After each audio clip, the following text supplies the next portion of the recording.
Hi and welcome to another brilliant Monday. I'm ready to go globetrotting once again, and we start off on a shocking note. Well, just about a few months ago, news emerged that living legend Michael Essien had packed his bags and had headed for Indonesia. Yes, Michael Essien went to play football for Persib Bandung, but that particular spell looks to have suddenly come to an end after 29 matches and 5 goals for the Indonesian Giants. The word is that the man has not been included in their foreign quota for their foreign competitions. That's very, very strange, but there's a lot more to come as far as that discussion, as well as a few other landmarks. Kojo Asamoah making his 150th appearance for Juventus Football Club. We'll toss in a lot more. I have a lot of surprising names in the mix for you this week. We'll take a spot of commercials. We'll come back. I introduce my guest and we get the show on the road.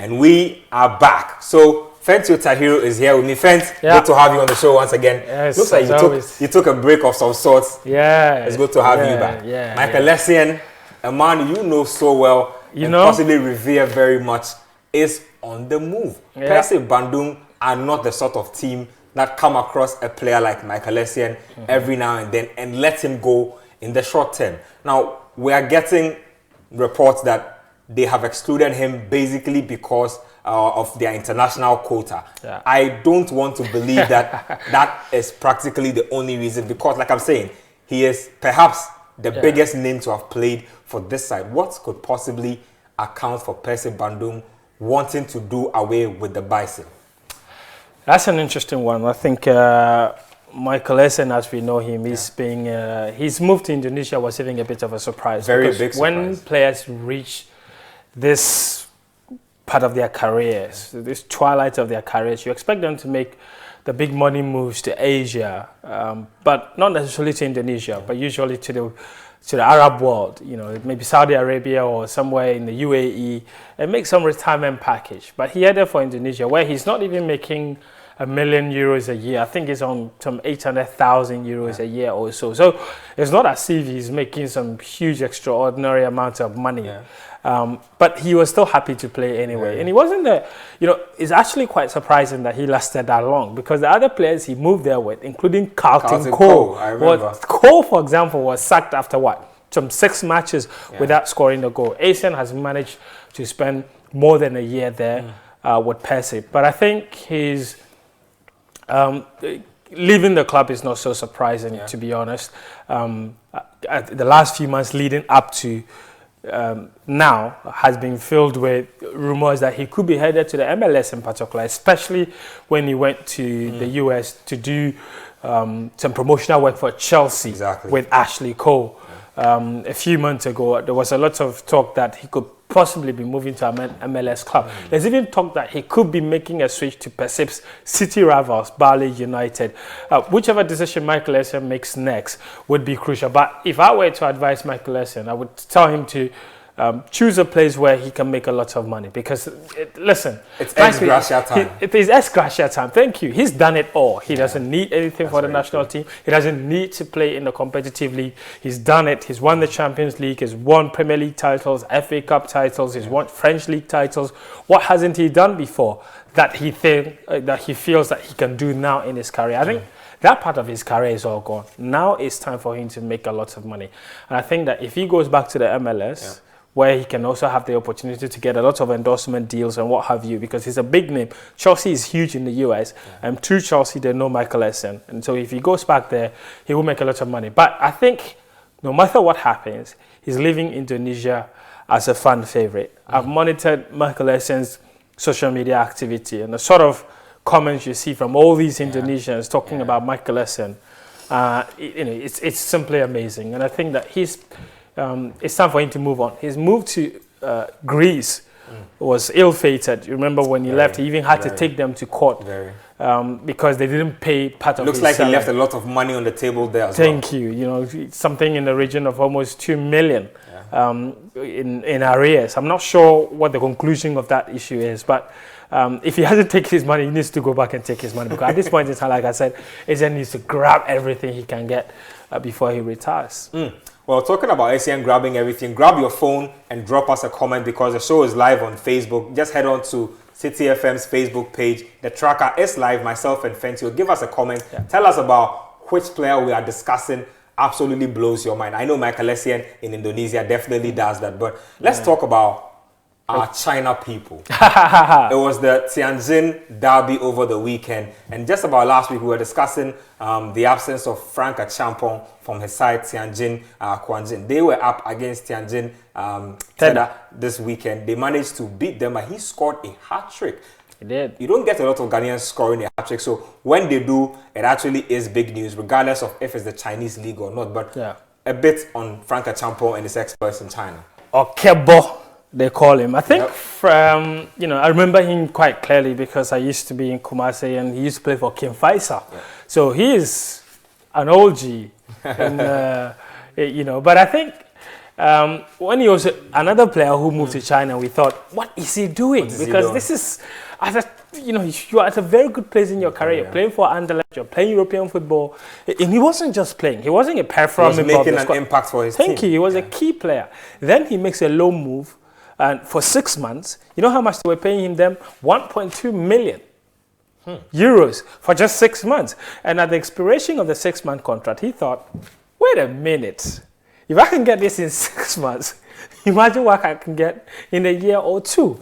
When players make these moves, we can sit here and be all selfish and blame them and want all our players to be playing I've stopped complaining about that ever since I saw how Asamoah Gyan turned out. Thank you. So he made that move to China permanent, and he lost his starting position in the Black Stars as a result of that. Not just the starting position.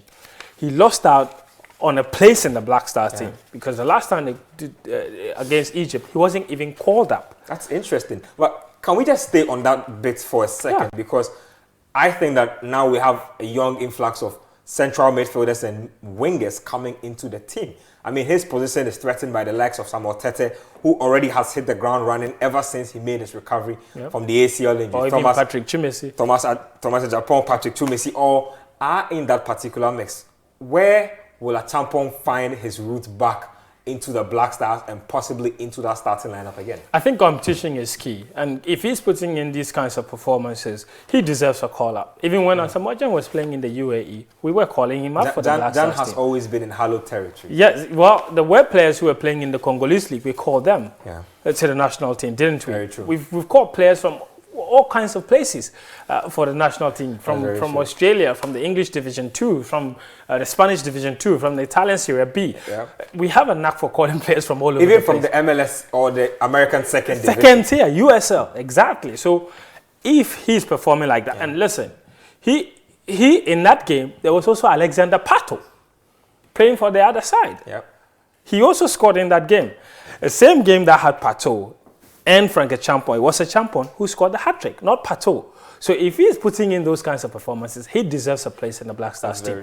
And if he makes it to the team, that's when the coach will look at who is making the better impact in training and then decide to go. Because I think that on a few occasions where he's donned the national team jersey, he's done well. And Frank Achampong, as we know him, he has that ability to change a game even when the going gets tough. And he did it at a 20 level back in 2013 in Turkey. He had a brilliant tournament. And he's been one of, if not the only player who's actually made a proper, successful progression from that under-20 to become a senior star. You look at the members of that under-20 squad. How many of them are playing for the Black Star? He's probably the only one who has made the most appearances for the Black Star team from that 2013 squad. Because if you take a look at Clifford Abuaje, Now Atama is making his name his name in the squad, but the rest of them, you just look everywhere you look. Richard Ofori, the goalkeeper, he's now, I'm not even sure where exactly he is. You look at Abuaji, like I said, it's nowhere to be found. Now we know Richmond Boachiadom is also beginning to do well, but he made that immediate impact. He's been consistent. He's been consistent for a really long time. And if he is making money in China to secure his family's future, as well as performing as good as he's doing right now, I think he deserves a place in the team. Well, let's talk about a player a lot of people don't seem to know about him, Patrick Asma. So I found that there was quite a lot of euphoria around this guy, especially from national team handlers and football people. In that Chan tournament where Ghana were eliminated by Cote d'Ivoire just about 2.5 years ago in Kumasi, he featured in that side, played for BA United, 22 years now, plays his football for Salernitana in the Italian Serie B. Yeah. The man played 16, he played for Avellino before moving to Salernitana. He made 16 appearances then. This season, he has not seen a single minute of football. Now, when I spoke to Asante Kotoko's chairman, K5, I spoke to Otua Champon, popularly known as Sam Timer, and even Maxwell Kunedu. They were very, very certain that this guy was a star in the making. And for those who don't know, he's a left back. Patrick Asma is a left back. This guy was a star in the making. I had my own doubts at the point, but he's in the Italian Serie B, and the man can barely find a place on the bench. Yeah, and he's not a teenager anymore. He's, I think, 22 years now. 2 years old now. That is a place and an age in your career where you really should be making huge strides. At the moment, it doesn't appear that he's at a place where he would want to be. If you're in the Italian Serie B, as an ex-Ghana youth international, you really should be playing a lot of games. Just before you even go on, let's rate his talent ceiling. Let's rate his talent ceiling. How good do you think he is? Well, I saw him at the under-20 in New Zealand in 2015. He was part of that Samuel Tete, Benjamin Tete squad. He had a couple of really good games, but he didn't come across as a Baba Rahman for me. You know, not even close. He didn't come around as a player that had the ability to really reach the top levels. But I do think that if he works hard enough, he can reach quite an appreciable level, good enough for the Black Stars here, especially at a time where we are struggling to get our left backs fit. Because apart from Lumor now, you can't pinpoint a regular left back that can stake a claim for that position, because Baba Rahman is not being counted at this point in time because he's not been fit for, he's now running into 2 years, he's not been fit. That's absolutely crazy. But I think that Patrick Asma, the only way he can really reach that level of Black Stars material, if he continues to play regularly for the Serie B squad and then move a step higher, even to the Serie A, because there are even players who are playing in the Serie A who are not getting a chance to the Black Stars team. Are they not? That's very true. Raman Chipsa is one of those. Raman Chipsa, yes, he's one of those. Even Alfred Duncan hasn't got a lot of regular call-ups. The Bologna star, Donsa, until recently, he's not also been getting a lot of call-ups. But I think that the left-back position is a place where if he does well, he can get a call-up. But I really don't rate him as a Baba Rahman level just yet. Interesting thoughts there. Let's talk about one player who always stirs my interest. Mubarak Wakaso.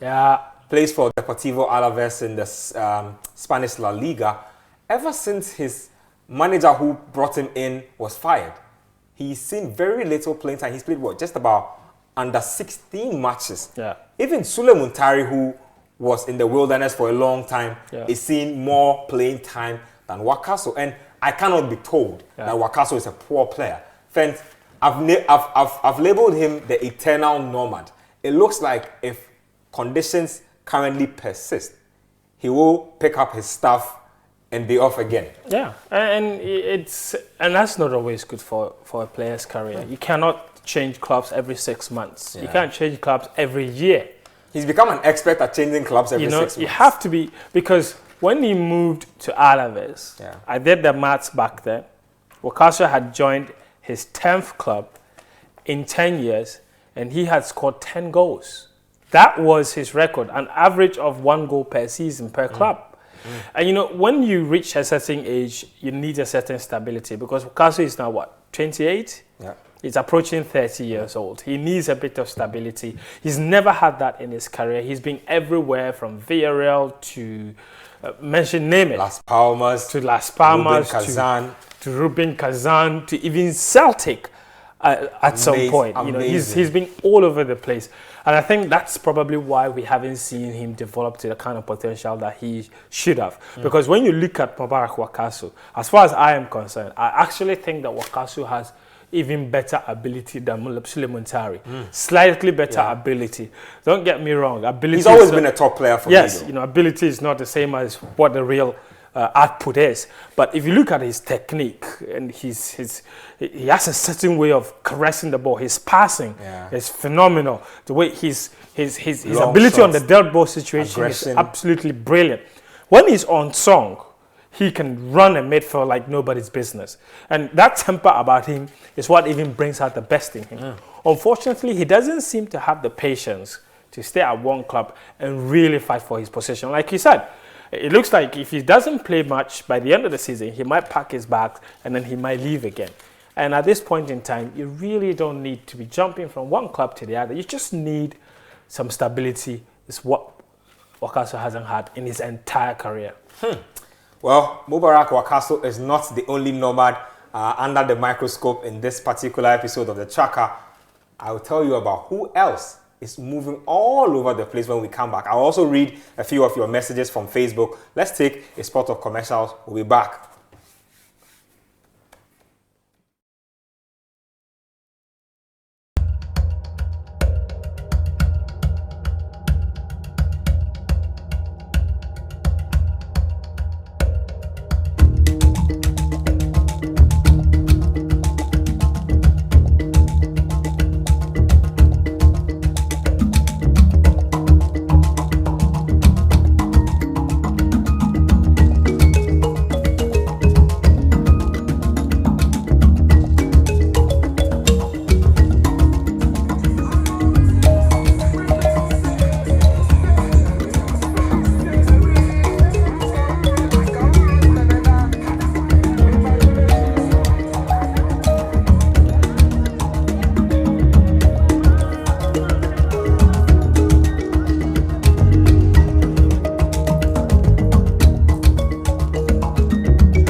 If you are to read the historical text, you realize that even Yendi was formerly a Dagomba.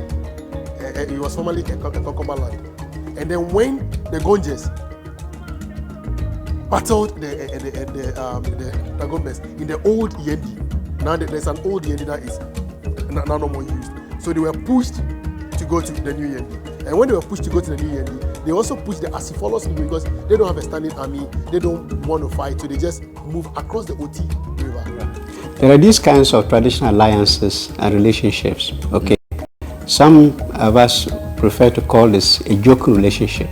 Okay, so two ethnic groups may strike this kind of joking relationship. It goes back further in time, and which allows any individual who happens to belong in that group to be able to play and joke freely with a member of the counterpart group. So quite a number of them.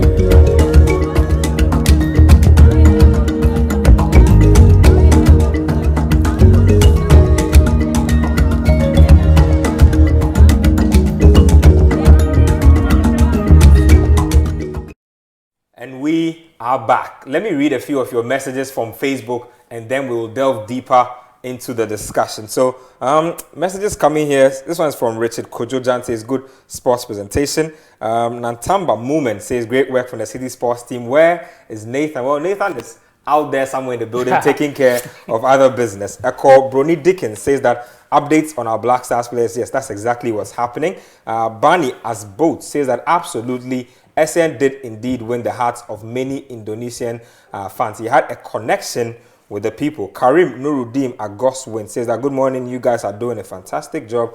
God bless you. Ajuma Nantamba Moment comes back again, says, I believe you have to talk about Rashid Sumaila. He plays in Al Qadsi. I will see if we can pass a word on Rashid Sumaila. But friends, back to the discussion.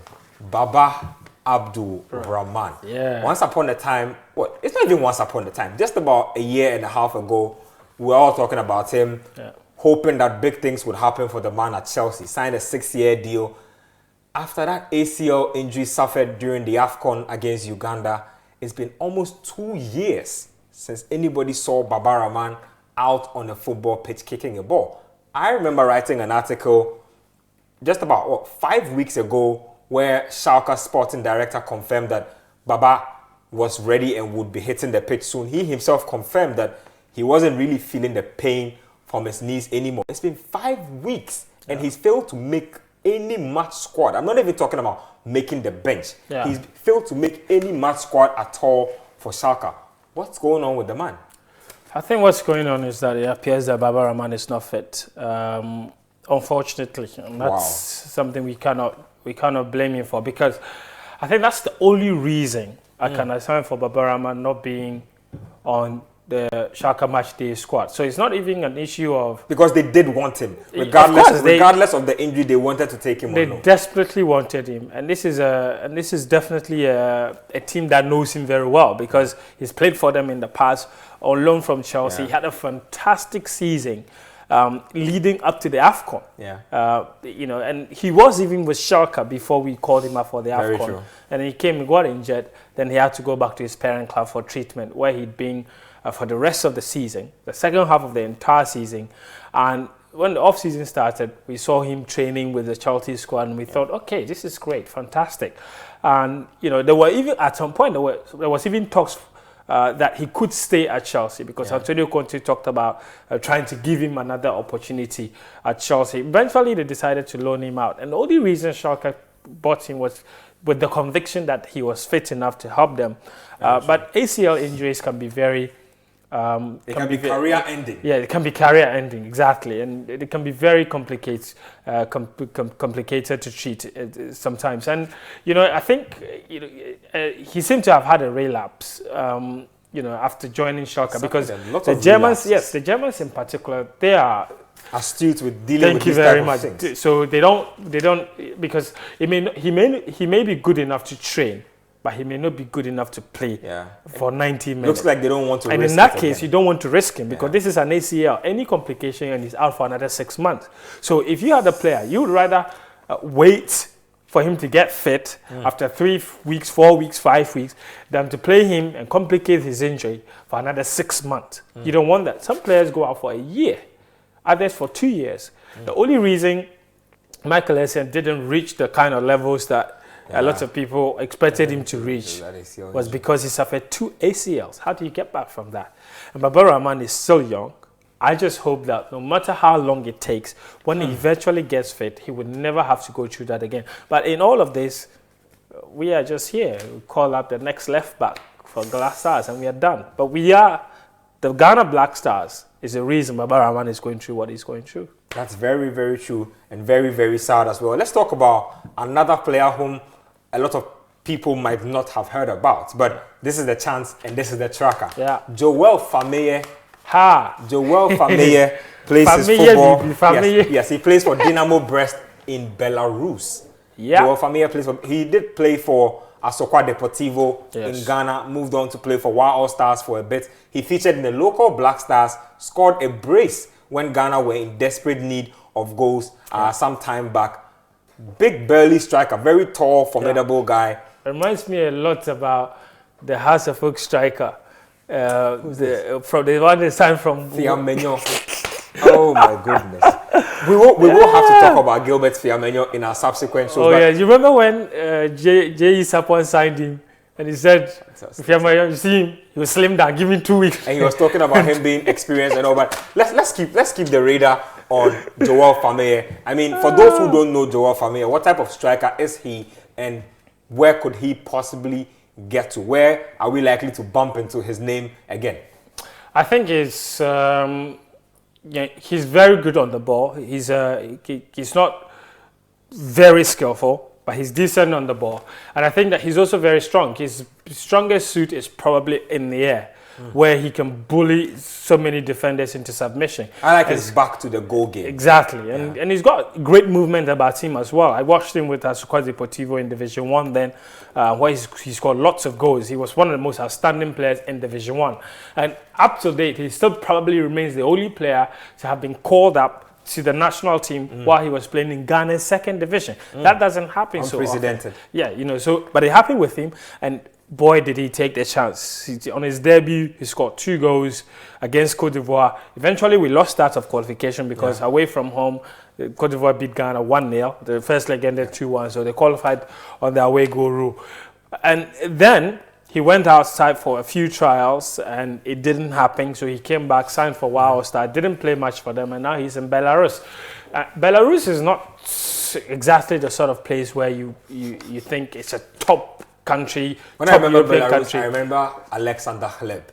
Yes, every time you mention Belarus, exactly the same thing that comes to mind. But they've had a few of their clubs in the Europa League, even in the Champions League at some point as well. So, and Dynamo Brest seems to be one of the biggest clubs. One of the biggest clubs there, and it's good to see him scoring, and not just in ordinary games, but in cup finals, because he scored in a cup final this weekend, and that's credit to him. And I think that if he can continue like this and getting noticed in some of these games, he will get another move somewhere else where attention will be on him. Because I think the challenge, the biggest challenge with players like these who play in some of these leagues is the inability of the national team handlers to actually watch them. Yeah. So you just hear and you read. There are barely YouTube videos you can even feel. Thank you. But now, even in China now, there are YouTube videos everywhere. And that is what is actually forcing a lot of these players. And that's where I think Joel Fameye has to get innovative. And he has to put his own stuff out Oh, yes. He has to post his own videos. When you play 10 minutes, you need to let people know. Oh, yes. So you have to post it there. I lasted 10 minutes. And if you have a video, contact your club's media department. Get a video, cut your goal, post it on social media. Post it on Facebook, post it on Twitter, Instagram, everywhere. And these players do it all the time. Even Didier Drogba and co, who have scored countless number of goals, when they score a great goal, they still come and post it. Yep. Even the Neymar Juniors, all of them do it. Cristiano Ronaldo, doesn't he post goals? He does. He does, all the time. So Joel Fameye should take a page out of that book. I am telling Joel Fameye that if he wants Ghanaians to see what he's up to, try video, put it on Facebook, and ask people to share. Exactly. Because that's how we are. If you ask for Kwesi Appiah's number, send him the video. Let Kwesi Appiah see the goal you have scored. That's how it should be done. Let's talk about another nomad. Now, once upon a time, we're very excited to have him down here. Yeah. Light-skinned guy. Fine boy. Safe pair of hands. The women were going gaga over him. These days, he's become like the goalkeeping version of Mubarak Wakaso. I'm talking about none other than Adam Larsen Kwarase. From Stromgotset to Portland Timbers to Brøndby to Rosenborg. Now he's landed at Valerenga. Yeah. Valerenga. Yeah. The last time I spoke to the GFA officials, the trail had gone cold trying to get Kwarase to come back to Ghana. He doesn't respond to GFA type messages any longer. Some say that he's been scared away by black magic. People have been chasing him in his dreams. I don't know what's going on with the man, Fent. But why can't he also just seem to lock down a place in one team? Kwarase is 30. By the way, he's from Navrongo, so no juju can do anything to him. So I'm telling you. Well, you never know. You never know. But you see, his father is from Navrongo. I think, listen, I'll be honest with you. The chapter on Kwarase and Black Stars is closed. Yeah, it looks like it to me. I really don't think that Kwarase is coming back to the Black Stars. Not because we don't want him, but because the gentleman doesn't seem interested in playing for the Ghana national team. Why would you not be interested in playing with the Black Stars? I think he's got issues with how we do our stuff down here. Yes, how we do our stuff here. But he's also got issues with the way selections are done. You remember the story? The World Cup 2014 story. How he was dropped from the second game. Looks like that had a big impact on It him. did, and you know, he doesn't seem. I think that was probably what broke the camel's back. That was what gave him the impression. You know what? These people really don't make selections based on ability. Yeah. Because if you are familiar with the story of how it was Fatah Dada who got the nod in the second game ahead of Kwarase, you'll be baffled. Yeah. You know, and he's had run-ins with several other previous trainers of the Black Stars. About training methods and even whatnot. there's a reported rift between him and Sani Dara. If rumors are anything to be believed, it's probably the reason he's not coming back to the Black Stars. But we don't know for sure. But what I know for sure is that he's turned down several chances to play for the national team. And I think that Kwesi Appiah would know that the only people that deserve to play for the national team are those that want to play for the national team. If you don't want to play for the national team, there's no point in chasing you down. And as far as his nomadic life is concerned, it's always been like, I think he spent as many as 9 years at Stromgårdset, where he really made his name, where he made his debut for the Black Stars as well. And then you look at, I think when he went to the US, he did very well. He did very well, and then he was gone before I knew it. He won the MLS championship, and then before everyone knew it, he was off to Norway for family reasons. He just, I think his wife gave birth while he was still in the US, and he needed to go back home and take care of a few things. So I think, good for him. He's 30 years old now. He really doesn't have anything else to prove to anyone, so he's just doing what suits him. Well, Kwarase has been to a World Cup, and like Fent said, probably has nothing to prove to anyone. Fent, thanks for hanging out. It's always great hanging out with you on the tracker. If we want, we could go on and on and on. 1,001 Ghanaian players out there. Like I told you the last time, they are everywhere. And Mexico isn't just famous for tequila and hot spices. There are Ghanaian players out there as well. Probably in the next episode, I'll be taking you down there. Benjamin Nketia here. It's been nice hanging out with you on the tracker. Thanks for everything and the Facebook messages as well. We'll catch you same time next week. Enjoy the rest of your day.